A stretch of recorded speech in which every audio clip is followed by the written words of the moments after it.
What's going on, everyone? I'm coming to y'all with my third episode of EDH Talk. This time it's going over gold-bordered cards in Commander. Now, this is a somewhat controversial subject depending on your play group and the store you play in and some of the people you don't run across. Some people will say that gold-bordered cards are proxies and therefore should not be allowed to be played in Commander. Other people say they're printed by Wizards of the Coast, so why shouldn't they be? The format is a quote-unquote casual format. In many ways it is. I'll save that discussion for a different video because it tends to get kind of heated. And others say, so what if they are proxies? Proxies are fine in Commander anyways. Again, depending on your playgroup. So, this is my video going over gold-bordered cards and why I feel like you should play them if your playgroup allows you to do so. Clearly what you're seeing in front of me is actually a set of Enchantress-type cards. I actually have this pulled up because one of my viewers specifically wanted to know how to get some budget pickups for their Enchantress deck they wanted to build, or they just bought.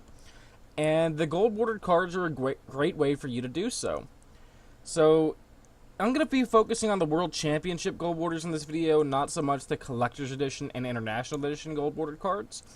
Those also fit into the same overall role as these World Championship cards. They're a little less obvious as proxies because you can clip the corners and make people think they're betas, which, you know, obviously is a little bit deceptive, but they serve the exact same purpose. The reason I'm not covering them in this video is because these days a lot of them are very expensive and are no longer really budget.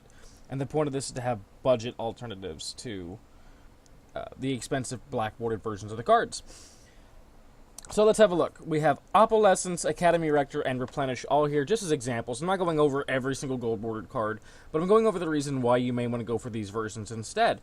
Everything on the screen right now can be had for less than $20 each. Sometimes you'll see people trying to overcharge for them, but if you hunt around, you can usually find these cards for anywhere between $5 to $15 per copy, which is more than they used to be, but still significantly better than the actual price tag on them. I believe Replenish is climbing up there pretty high these days. I can actually pull up my MTG Familiar app off screen to get the exact pricing, but I'm pretty sure that Replenish is kind of spendy these days.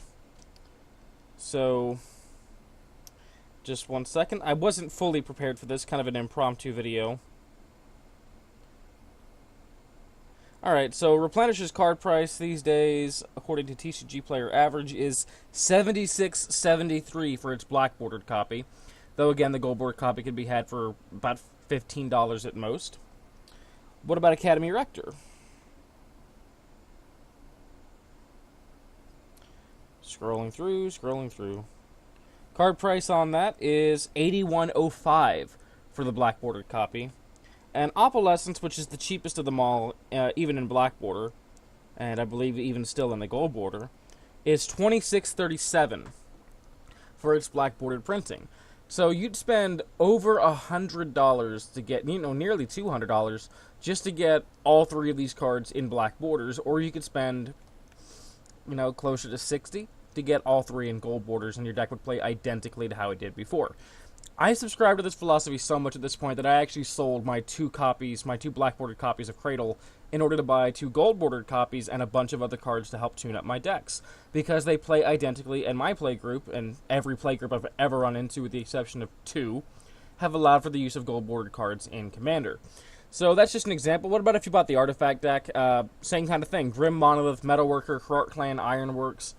These are all cards that cost a little bit of money that you can get in gold-bordered printings for, under $10 each for these. So you can kind of tune up that precon as well. Now, this is not just about tuning up precons. These are just examples as to why these cards are great for Commander players. Let's go ahead and have a look at some more generic cards, like these miscellaneous expensive cards here. Yawgmoth's Will, Arcbound Ravager, Force of Will, Survival of the Fittest, Scroll Rack, City of Traders. These are cards that decks, usually niche decks, will want to run, but cost a fair amount of money. And this is a good way for you to get these kind of card effects without spending a whole lot of money. Survival of the Fittest, in particular, has climbed up to being nearly inaccessible these days for most players. Which, obviously, you could also just play Fauna Shaman or Evolutionary Leap and go for that budget alternative if your playgroup doesn't allow for gold-bordered cards.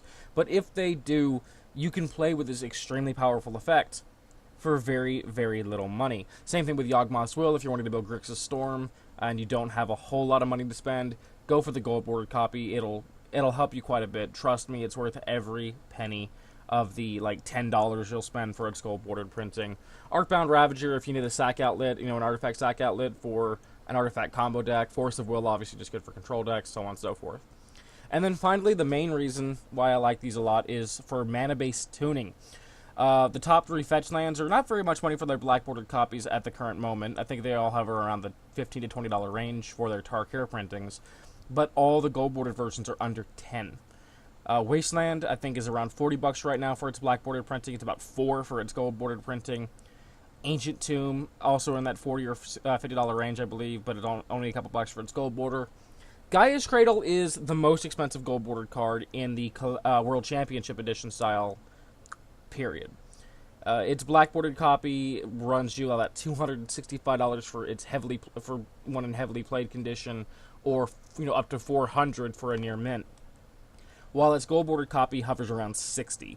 So $60 is still nothing. It's still not nothing. It's still an expensive card, but it is significantly more affordable than its black bordered alternative. And if you're willing to spend $60 on one card, I feel like that goes to show that you are dedicated to that deck, you are dedicated to the game. You just don't have a lot of money to blow around. Maybe you don't have a huge disposable income like several players at the local game store. Maybe bills are a little higher for you. Maybe you're in between jobs. Whatever the case is, there is no reason why your playgroup should have an issue, in my opinion, with gold bordered cards in the format. I have spoken to various individuals at various size in the Commander community, everything from commenting on Command Zone videos, getting them to respond, and both Jimmy and Josh they said themselves they're completely fine with gold bordered cards. So if you are a fan of their channel, that's a pretty good stamp of approval.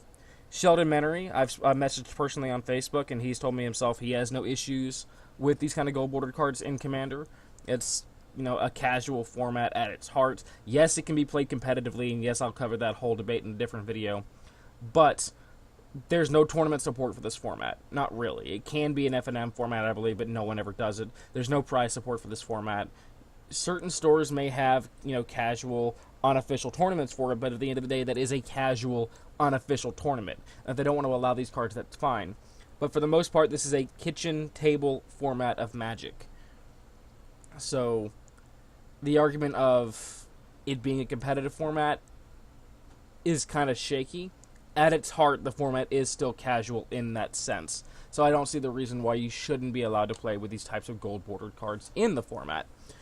So that was my episode 3 of EDH Talk. I'll be coming out with episode 4 very shortly, showing you how to make proxies.